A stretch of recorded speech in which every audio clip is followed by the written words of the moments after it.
This is KXSF 102.5 FM, streaming worldwide at www.kxsf.fm. And you're tuned in to Spark with Kellee Marlowe.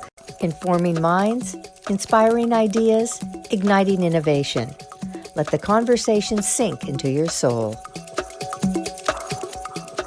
This is Kellee Marlowe, host of Spark. Today I'm talking with Allison Skinner-Dorkenoo, a social psychologist and researcher on why social attitudes and biases are so contagious. Thank you for joining me on Spark today, Allison. Thanks for having me. How do social attitudes and biases start? There are lots of ways in which they can get started. My work has specifically focused on subtle cues that we would be exposed to in our environments, especially focusing on nonverbal cues. So that is referring to the way that we might observe the way people interact in our environment and seeing who they seem more warm and friendly toward, who they maybe seem less warm and friendly toward, and also other sorts of cues of perhaps signs of respect, signs of value and importance. So there's lots of ways in which we communicate information about the other people around us, and that other people who observe our interactions can be picking up on that and gathering social information and determining who is liked and valued and respected and so on within a society. So if someone we feel warmth to or respect for, we're more likely to pick up that person's social attitude? Certainly, I would expect that to be the case, that we would be more likely to catch the attitudes of people we like and feel close to than people that we don't like and don't know very well. There's that people will catch attitudes from people they don't know. It doesn't have to be a person that you know and feel warm toward. And it could be somebody you read about that you may have respect for. Yeah, and it could even be a stranger that you are watching on television. There may be some sort of value placed on being in media or being on television, but it doesn't necessarily have to be someone that you have particularly strong feelings about. That's why we have actors who have become presidents, because we have felt warmth and credibility, right, in them. What are the most common subtle social nuances or situational cues that we may be picking up and not being aware of? Pretty subtle things like whether somebody's making eye contact with another person, whether they are showing a more genuine smile when they're interacting with them. This is actually something I'm looking into with some new work of what are the cues that we're using when we're trying to how somebody feels about another person and we're sort of observing an interaction. What are the cues that most powerfully suggest to us that they like them and feel warm toward them? And it's things like that. It's the genuineness of the smile, whether they're making eye contact, and other things about the eyes. So whether the person's scrunching their eyebrows together, so that's generally associated with a frown, that's a negative cue. If you see someone doing that, you're less likely to think that they feel positive toward the person they're interacting with, and you might be more likely to catch a more sort of negative attitude toward their interaction partner. So if I wanted to influence someone, I would smile and have eye contact, and I'd be more likely to pass on the social attitude or whatever I may be trying to pass on or convey. So this would be if somebody was observing your interaction with another person, they would be more likely to feel positively toward that person you're interacting with if they observed you doing those things and giving off those cues. Interesting. Does the source matter, or is it the stickiness of the way it's being conveyed? Based on what I do know, I would say that probably both matter. That this was a little bit related to what I was saying before. For example, I've done some work with kids, and I do think that even though I've found that kids will catch attitudes from just adults that we expose them to in our laboratory, that they would presumably be more likely to catch attitudes that their parents show. So sort of a very close, highly respected and valued adult But also it matters how strong the cues are. So if we show a really strong reaction, then that might be more powerful, that we would be more likely to catch it. And some more recent work that I did suggested that, so we were looking at whether kids would mimic these kind of cues. So the idea was sort of like if kids were watching an interaction and they saw someone display negative nonverbal signals toward another person, showed that same facial expression while they're watching the interaction, they show a bit of a grimace or a negative facial expression while they're watching, that was particularly sticky or powerful when it was negative. So if they observed a positive interaction and mimicked that, it wasn't nearly as powerful as if they watched a negative interaction and they were sort of mimicking that with their own facial expression. So it suggests there may be something particularly powerful about negative. The negative cues are more likely to be picked up. We have some evidence to suggest that. Sounds like social attitude biases are highly contagious, especially if they're negative. Yeah, I think certainly in psychology more broadly, in social psychology, we have evidence that there is a negativity bias, that when we get negative information about something, and this would also apply to nonverbal cues, that's perhaps a bit more powerful or potent in shaping our attitudes than positive information. And is it more prone by adults or kids to these attitudes? I guess the question, I should rephrase it and ask you, are children or adults more prone to these biases? Or equally? You know, I haven't done sort of a direct test. It's a bit hard to compare kids and adults because you expose them to slightly different things, but I've found essentially pretty comparable findings with studies with adults and kids. So it certainly isn't a thing that only happens with children. Kids will catch the biases, but adults will too. And what's kind of interesting about that is that even with adults, when we ask them what shaped their attitudes, where they got their attitudes, they're not aware of where they got them. So that's kind of interesting because it's happening even when we are not consciously aware, and maybe we even are pretty sure that the behaviors of others are not influencing our attitudes. But when we test it experimentally, we see that, yes, they certainly are impacting people's attitudes, and people tend to think that other things are influencing them, but not that. People could be doing something and you're not processing it directly, yet you're still picking up those cues without really telling yourself that you're aware of those cues. Yes, absolutely. That's a good way of putting it. People will observe an interaction, and even when we explicitly ask them, did the way that person was treated have any impact at all on your attitude? Relatively small proportion of people even said it could have contributed to their attitude. And they were much more likely to say that lots of other things impacted their attitude than that, which is the thing that we found actually did systematically impact their attitude. So it's the nonverbal signals that were directed toward an individual. And is it because we're prone to judge or label? That's probably part of it. I think that it's pretty efficient way of processing social information if we think about what would just an adaptive process for humans to have, that we can really quickly gather a ton of information by we could walk into a room with a whole bunch of people we've never met, and we can gather a great deal of information by quickly observing the interactions and not even necessarily having to consciously process and think about, well, it seems like this person doesn't like this person, and therefore I should feel this way. You don't actually even have to consciously go there. Your mind's just gathering all of these details and coming up with this sort of information, telling you all sorts of things about a social hierarchy, about who's liked, about who is important, about who you should trust, all of these kinds of things based on observing the interactions between other people. Is it more powerful in person, or is it just as powerful if you're on the social media platforms or if you're watching a movie, that some kind of bias built into it? I've only tested this, essentially what would be analogous to a social media platform.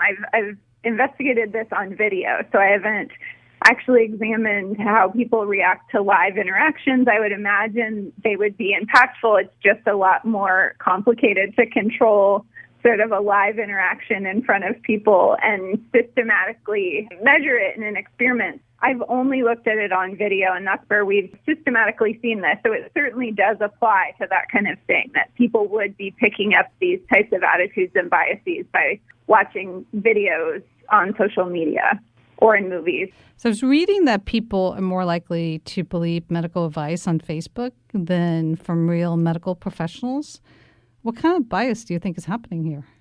It's certainly possible that people are getting cues within their social context that medical professionals are not trustworthy. That could be coming from things related to my work, of actual interactions, of watching people interact with doctors, but we could also think about other ways in which social cues are used. So, for example, linguistic biases of the way that we talk about other people and the words that we choose and the way that we phrase our sentences are another way that we can really subtly communicate attitudes and stereotypes and all kinds of pieces of information that are relatively implicit, that it's something that is not obvious part of the message, but is conveying a level of. So, for example, a really easy way to think about this would be like the titles that we use for people. And so, for example, when we refer to someone by so if we referred to someone as Dr. blah, blah, blah, that's showing much more respect for a person versus if we referred to them by their first name, or if we just referred to them as like, hey, you. There's ways in which we can subtly be communicating this kind of information also in the way we would talk about people on social media or talk to people.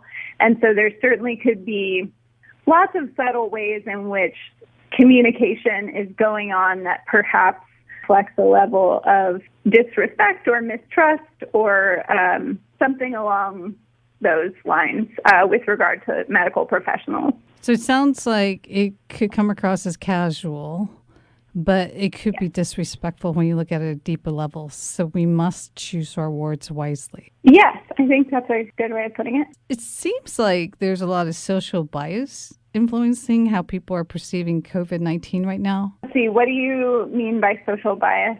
You have people who believe the mask works, and then you have people who don't believe that mask works, which is very odd, right? You would think that it would be clear either it works or it does not work, but there's such a spectrum of biases tied to this and very strong opinions about this issue, which is interesting. Yeah, absolutely. I think that certainly it has become rather partisan. So it's being sort of tied to these group identities, which people value often and find to be sort of really important and core to their sort of who they are. That's going to make it more powerful. Like once it gets tied to a group identity, then it's like you can signal your identity by wearing a mask or not wearing a mask. But then we can also think about the way that would be reinforced through various things like nonverbal signals, where I certainly have been wearing a mask in places where no one else was, and it was very there was a lot of nonverbal signals that I was aware of them, of whether or not people were looking at me, the way that they were interacting with each other, the way they were interacting with me, that there was a ton of cues going on. And it's certainly one person is doing the deviant behavior and it's associated with identity and all of that. There's lots of social messages and attitudes being conveyed in those contexts. That's interesting, because if you're wearing a mask and no one else is, it's almost like you're the odd person out and everyone's looking at you. You can almost feel what they're thinking. Right. Like, why are you wearing a mask? No one is wearing a mask here. I can only imagine, even though they're not saying it, you could just feel all the thoughts that must be going on. What kind of spreadable attitudes or biases are you seeing taking place during this pandemic? Are there certain themes that seem more prevalent right now? Yeah, well, I mean, when I think about this beyond this sort of like mask and that sort of identity and group issue, there's certainly also issues related to racial biases going on. And we've heard that explicitly in terms of the way that the president has the terms that he has used to refer to coronavirus, trying to link it to China, but also in much more implicit ways where we could think about, I have certainly heard a number of cases of people of Asian descent being particularly concerned in some places to wear masks. There's this heightened anti-Asian bias, but then on top of that, there being this added cue associating you with the virus when you're wearing a mask. So then it was compounding the bias and the stigma for you to be having this additional cue of wearing a mask. So it's like doing the safe thing actually maybe puts you in danger. What's happening is we have people who have been boxed by one group as, something that's tied negatively to this COVID. And so they're being affected by this negative perception by another group that's out there. And then we have just COVID itself that's like dividing people as to what exactly is safe or not, depending on the group identity, right? And is there anything else that's happening? It's related to what you were just saying, applies to lots. So if we think about, there's been a ton of news coverage of racial disparities in the who's getting infected and who's dying from COVID-19. And we can think about how that is also another cue that all of these news stories bringing up the story, and not to say that we should not be covering it, but I think that there may be some unintended consequences when we think about these repeated pairings of putting people of color and members of racial and ethnic minority groups, pairing them with talk of the virus and bringing up these racial disparities to the extent that then we would expect at a psychological level that is going to increase the association that people are going to have between people of color and COVID-19, and that certainly could be leading to biases. This is something that we're hoping to look at in my research team. Certainly we could predict that based on what we know about the way people form attitudes and biases. That's such a good point, because the news is considered a credible source, and it is cueing people up to think negatively, because most of news is negative. People are building in this negative cue on a daily basis almost, right, on these topics that they keep covering over and over again. Then we all now have, hopefully I don't. It sounds like a lot of people now have these negative cues in their head about various groups that are tied to the current pandemic and what's going on with them that may be impacting them negatively. But then that in itself is reinforcing people's negative views about them.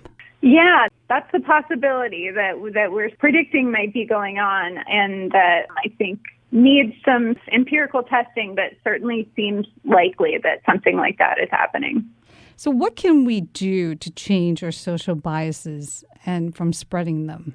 So I think that one thing that we could be thinking about, this is certainly not something that I would call solved in any way, raising awareness, bringing our attention to, along the lines of what we've just been talking about, that if we recognize what the things are that are shaping our attitudes and think about that within the bigger picture of, so maybe going beyond just the headline that says racial minority groups are associated with increased COVID-19 infection, and instead sort of going beyond that to think about and learn about why that is the case. Why is that happening? What are the systemic factors that are leading to that and contributing to this? So it's learning about the history and the societal context and the system. So it requires some effort. I don't know that any of this is going to be a very passive, easy strategy that you can just sort of sit back and let it happen. You have to sort of actively work against it, because you're getting all of this information that is coming into you very easily that is going to lead you to the biased conclusion. And that's the easy way. It's going to take you there. And if you don't want to go there, or if you want to get away from there, then it takes effort to educate yourself about the broader context and history and so on that led to where we are and where you are acquiring these attitudes. That's a really good point. Like, you have to ask the questions of where it's coming from and what led to this. Could you use empathy as a tool in this case to get out of your social bias? Certainly, that's been something that has been advocated for in lots of intervention type things like this. So I think that would be an added element that I would think of in terms of what I was just suggesting, is not only thinking about the bigger system and the history and all of that, but then also thinking about, okay, and understanding all of that, what must it feel like to be in that position, to be the person who is, a member of that group and is facing these systemic challenges and oppression and so on. And what would that feel like? What would that be like? So that's an added level on top of evidence suggests that would be an added layer that would also be helpful. That requires the ability to put yourself in someone else's shoes, which isn't always easy to do, right? Right. I was thinking it's an art in itself to be able to really go deep into what someone's experiencing and be able to say, wow, I can't even imagine what that would be like if I were in that person's shoes, and certainly help dial down our social biases. Absolutely. I mean, I think that's part of why I think about the history and the systemic context, because I think oftentimes if we just go directly to empathy, we go, well, if me, who I am, in shoes that I've lived in my whole life and the privileged position that I have had in this society, it's very, very hard for me to actually imagine in any way what somebody who's had a really different experience is like. And so I'm not able to move myself out of my vantage point. And I would say that we never really can, but I think that we can get closer. We can attempt to do so when we're more aware of that broader context and we're not just in our perspective and going, well, I would never do that, and not having really any awareness of what that bigger picture is that shapes someone else's experience and why they might feel very differently or behave very differently in a context than you might. It sounds like the key is to get out of your own perspective. That's definitely helpful. Thank you for sharing your research today on Spark. It's been really insightful. Yeah. Thank you for having me.